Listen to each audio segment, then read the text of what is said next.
खुशबूदार देवरानी। भाभी आज मेरा फेयरवेल है, आपकी परफ्यूम चाहिए मुझे, बस आज के लिए। हाँ हाँ क्यों नहीं दीदी, अभी दे रही हूँ।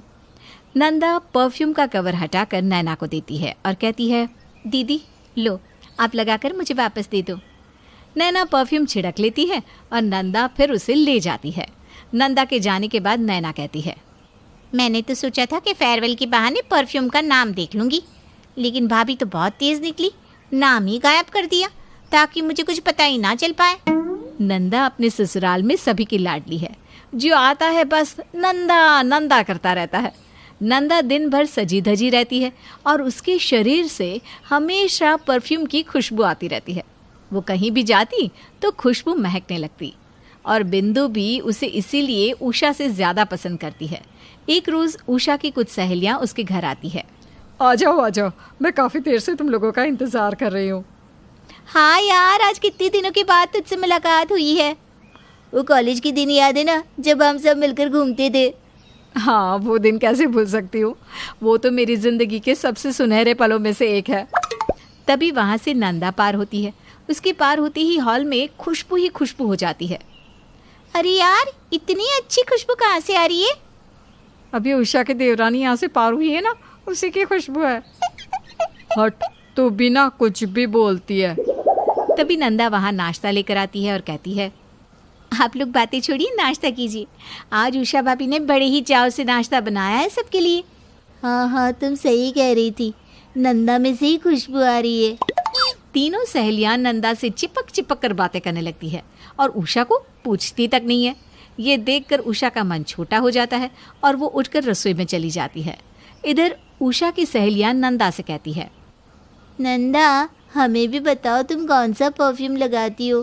तुम्हारा पति तुम्हारे पल्लू से बंधा रहता होगा, हमें भी बताओ ना, हम भी तुम्हारी तरह यूं ही महकती रहेंगी। हमें भी बताओ, हम लोग भी यही लगाकर अपने पति को वश में करेंगे। अरे नहीं, हाँ आप लोग भी ना, मैं तो कोई भी परफ्यूम लगा लेती हूँ, पता नहीं पूरा दिन खुशबू अपने आप ही आती रहती है। उधर रसोई में उषा कहती है, जब देखो सब नंदा नंदा ही करते रहते हैं, जैसे मैं तो कोई हूँ ही नहीं। पहले से सासू माँ, नैना, देवर जी, मेरे पति, ये कम थे जो अब मेरी सहेलियों को भी नंदा ही भा रही है। मैं तो बस काम करने के लिए हूँ। उषा की सहेलियाँ नंदा से ही बातें करती रहती है और फिर चली जाती है। अब उषा की सहेलियाँ उषा से ज़्यादा नंदा की फ्रेंड बन जाती है। सबकी ज़बान पर नंदा का ही नाम रहता है। एक रोज़ बिंदु कहती है, बगल वाले अग्रवाल जी की बेटी की शादी है, शाम को जाना है। उषा को लगता है कि बिंदु उसे साथ चलने को कहेगी, इसलिए वो सुनते ही कमरे से बाहर आ जाती है और कहती है, हाँ मम्मी जी, उसने मुझसे भी कहा था, जाना तो ज़रूरी है। इतने में ही बिंदु कहती है, मैं और नंदा चले जाएंगे, तुम घर पर ही रहना उषा, किसी एक को तो घर पे रहना होगा। नंदा, मुझे अपनी खुशबू वाली परफ्यूम लगा देना ताकि मैं शादी में नजर आऊं। मम्मी जी मैं आपके साथ ही जा रही हूँ ना, मेरे होते हुए कोई आपको कैसे नहीं देखेगा, आप बस मेरे साथ रहिएगा। हाँ, मैं तो भूल ही गई, तुझे मैं इसीलिए तो शादी करके लाई थी। पता है, पहली बार जब मैं तुझे देखने गई थी तो तेरी खुशबू से ही मेरा मन खिल उठा था। बस वही देखकर मैंने इस रिश्ते के लिए हाँ कर दी और आज मैं बहुत खुश हूँ कि तुझे मैं अपने घर बहू बनाकर ले आई। उषा को तो कोई देखता तक नहीं, ना ही उसे तैयार होना आता है, ना ही कुछ। तू ना होती तो पता नहीं क्या होता मेरा। मेरी प्यारी मम्मी जी। उषा को ये सब सुनकर बहुत दुख होता है और वो रोने लगती है। बस अब बहुत हो गया, अब मैं बताती हूँ इस नंदा को, जाने दो शादी में, वो वहाँ शादी में मज़े करेगी और मैं यहाँ उसका परफ्यूम चुरा लूँगी। देवरानी जी, अब निकलेगा तुम्हारा तेल। इधर शाम होते ही बिंदु और नंदा शादी में चले जाते हैं और उधर उषा नंदा के कमरे से उसके सारे परफ्यूम की बोतल खाली कर देती है और उसमें पानी भर देती है। अब आएगा देवरानी जी, अगली सुबह देवरानी जी आपके लिए आंसू लाएगा, आंसू। अगले दिन सुबह नंदा नहा धोकर तैयार होने लगती है और अपना परफ्यूम लगाने के लिए जाती है।